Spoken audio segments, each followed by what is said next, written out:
There are countless studies and articles about the relationship between the internet and psychology, from people's addictions to their phones to their obsessions with developing a social following.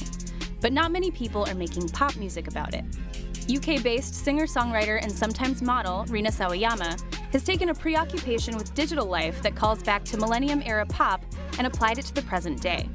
The result is her debut Rina EP, which gives a glittering and glitchy soundtrack to meditations on what happens when people lose touch with their lives outside of their phones. I was just getting so anxious from being on social media for too long. And the streetcast agency and the model agency was obviously I think it was 3 years ago, 3-4 years ago, so they were encouraging us to build our social following. And I guess everyone's sort of trying to do that, right? And it was making me so anxious. Once I realized what it was that was affecting me, all the lyrics came afterwards. It was so easy to write. I approach writing like I approach, this is so lame, it's gonna sound super geeky, but I approach a dissertation or an essay. For me, that album was a project where I read a lot around it, so I was reading academic books and articles to do with social media and the effects on young people and its self-esteem and just the presence of phones on a table and what that does to social settings and stuff. Super interesting. I think some of my most favourite songs have been a result of me researching the truth behind it and then making art from it. It's that careful consideration for synthesizing the human experience of technology that makes Rina's songwriting as relatable as it is unique. And you hear the attention to detail in the languid loneliness of tunnel vision. Spinning plates, relationships, going down the drain. Or the oddly upbeat Cyber Stockholm Syndrome.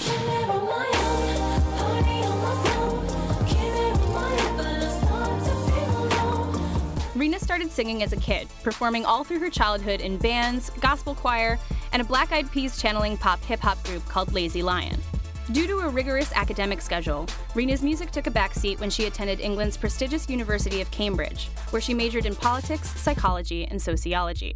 But that's also where her intellectual approach to songwriting was forged. Her sound, which combines 2000s R&B and pop with a nostalgic love of J-pop artists like Utada Hikaru and Crystal K, finds its roots much earlier. My music taste was not cool. It was it was just super mainstream pop. I mean, I would love to say that I did guitar because of Eric Clapton, Bob Dylan. No, it was Avril Lavigne.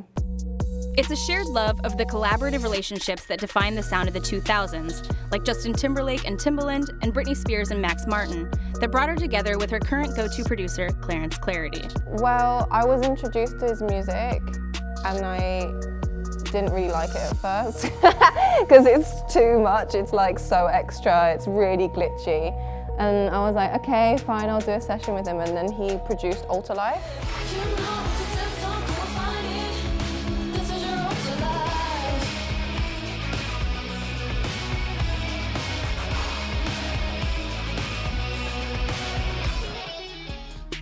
It's very, very similar to how it is now, to how he produced it in the first session, and I was just not ready at all. I was like, whoa. I did ghost him for a bit, for 6 months maybe, and then we went back to it, and then I loved it. Her lyrical topic of choice and her specific throwback sound aren't the only things that make Rina unique in today's musical landscape.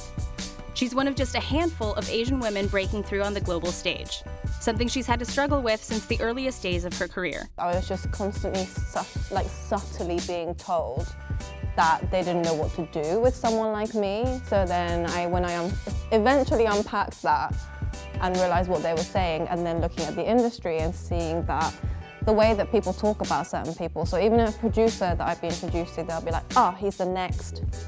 And there'll be so many comparisons, and it'll often be comparisons to people who look like them as well, especially with pop singers, female singers.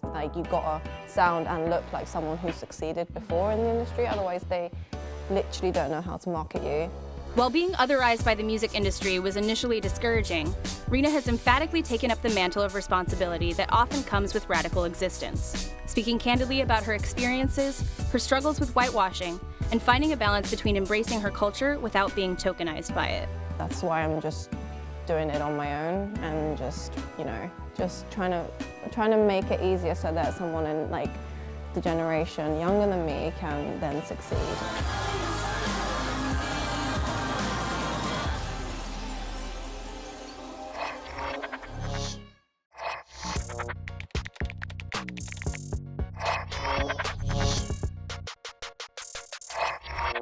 Shh.